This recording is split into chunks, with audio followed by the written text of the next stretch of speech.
জুলাই অভ্যুত্থানটা কিসের বিরুদ্ধে হয়েছে? একটা ফ্যাসিস্ট সরকারের বিরুদ্ধে, একটা সরকার উৎখাতের। এবং এটা হচ্ছে জনগণ।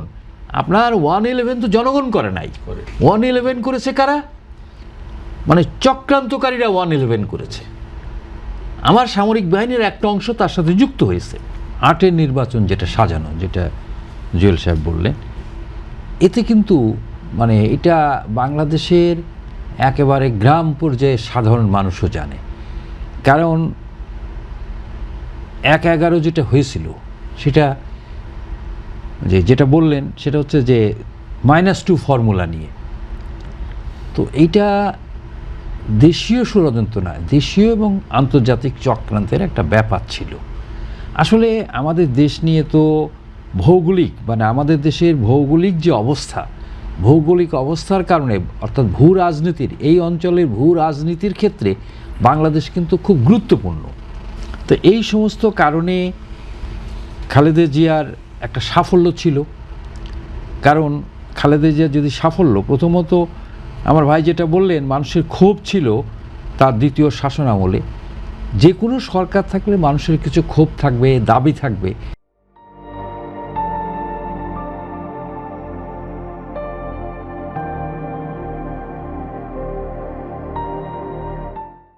কিন্তু ক্ষোভ এবং দাবির কারণে কিন্তু 111 হয় নাই। 111 হয়েছে যে একটি পরিকল্পিত চক্রান্তের অংশ হিসাবে।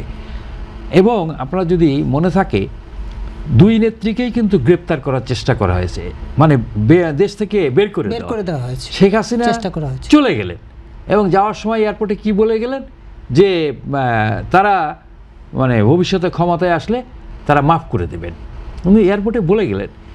আর বেগম জিয়াকে কিন্তু বিদেশে পাঠাতে পারলেন না। অর্থাৎ কি? অর্থাৎ একজন মানে আমার কাছে তো মনে হয় যে এই ষড়যন্ত্রের সাথে মানে আপনারা জানেন সেই সময়কার যে বাংলাদেশের যে মানে ভারতীয় যে রাষ্ট্রদূত ছিল, ব্রিটেনের যিনি বিউটিনিস বোধ হয়, প্যাট্রিসিয়া বিউটিনিস, ভারতের রাষ্ট্রদূত ছিল, মার্কিন রাষ্ট্রদূত ছিল, তারা কিন্তু যৌথভাবে এই চক্রান্তে মানে এবং এই চক্রান্তের বরং আর্কিটেক্ট ছিল। তো এই চক্রান্তের আর্কিটেক্টের মানে একজন যদি ভারতীয় রাষ্ট্রদূত হয় বা ভারত সরকার হয়, তাহলে শেখ হাসিনার সাথে একটা যোগসূত্র তো এখানে থাকতেই পারে। তিনি লাফ দিয়ে বিমানে উঠে চলে গেলেন, কিন্তু বেগম জিয়া যান নাই। এইখানেই কিন্তু মানে তিনি প্রমাণ করেছেন মানে তিনি দেশ ছেড়ে যাবেন না। এই যে তার জিদ, তার দৃঢ়তা, তিনি দেশের মানুষ থেকে বিচ্ছিন্ন হবে না, দেশের মাটি থেকে বিচ্ছিন্ন হবেন না। পরে শেখ হাসিনা এসে চিন্তা করে দেখলো তিনি যদি ফেল করে যাচ্ছেন কোথায় একটা, পরে আবার দুইজনকে পাশাপাশি রাখা হলো, দুইজন পাশাপাশি থাকলো, খাবার বিনিময়ও করেছে ইত্যাদি। সে যাই হোক, হ্যাঁ বন্দী হলেন, সেটা বড় কথা না। বড় কথা হচ্ছে যে 111-এর পুরোটাই ছিল একটা চক্রান্তের অংশ। এর সাথে যে মানে শাসন ক্ষমতায় ক্ষোভের ব্যাপারটা খুব প্রধান ছিল না। আরেকটা বিষয় যেটা বলছিলেন যে দায় মুক্তির বিষয়টি, হ্যাঁ, জুলাই অভ্যুত্থানের পরে দায় মুক্তি, দুটোকে এক করে দেখলে হবে না।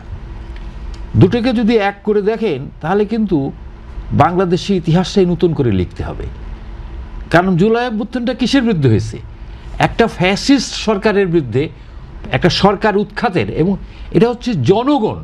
আপনার 111 তো জনগণ করে নাই, 111 করেছে কারা? মানে চক্রান্তকারীরা 111 করেছে। আমার সামরিক বাহিনীর একটা অংশ তার সাথে যুক্ত হয়েছে এবং আমার আমলাদের একটা অংশ যুক্ত হয়েছে। এবং আমি আগেই বলেছি যে 3 রাষ্ট্রদূতের চক্রান্তের ফসল।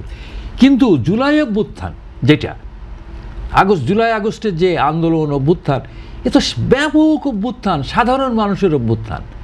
তো এই অভ্যুত্থানের যে দায় মুক্তি, মানে ওই দায় মুক্তি আর এই দায় মুক্তির সঙ্গে এটাকে এক করা যায় না, বরং এই দায় মুক্তির সাথে তুলনা করা যায় আমার মুক্তিযুদ্ধের দায় মুক্তির। আপনি নিশ্চয়ই জানেন মুক্তিযুদ্ধের সময় ওটা তো একটা যুদ্ধ। তো যুদ্ধের মধ্যে কি হয়েছে? যুদ্ধের মধ্যে পাকিস্তানিদের হত্যা করা হয়েছে না? মোনায়েম খানকে আমরা মারি নাই? মারছে তো। তো কাজেই ওই সময়কার যে হত্যাকাণ্ডের দায় মুক্তি দেওয়া হয়েছিল। এবং এটাই হচ্ছে সারা দুনিয়ায় এইটাই হচ্ছে মানে এটা হচ্ছে কনভেনশন। যে কোনো বিপ্লবের পরে বিপ্লবে অংশগ্রহণকারীদের মধ্যে যে রক্ত ঝরে রক্তপাত হয় তার দায় মুক্তি থাকে। এইটা হয়তো বলবেন এটা তো বিপ্লব হয় না, অভ্যুত্থান হয়েছে। আমার 69-এর অভ্যুত্থানের ক্ষেত্রে দেখেন একই ঘটনা।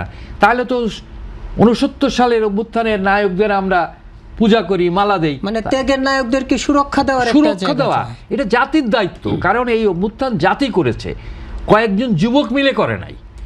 তো কাজে দুটো এক জিনিস না কোনো অবস্থাতে। আমি ধন্যবাদ আশা আপনাকে করব জনাব। হ্যাঁ, জি। এই ধরনের প্রশ্ন যারা তুলবে এই দায় মুক্তির, এবং এগুলো মতলবী প্রশ্ন, এগুলোকে কিন্তু প্রতিহত করা উচিত। কারণ মনে রাখতে হবে এই মতলবী প্রশ্নের মধ্য দিয়েই কিন্তু চক্রান্তের ডালপালা গজায়।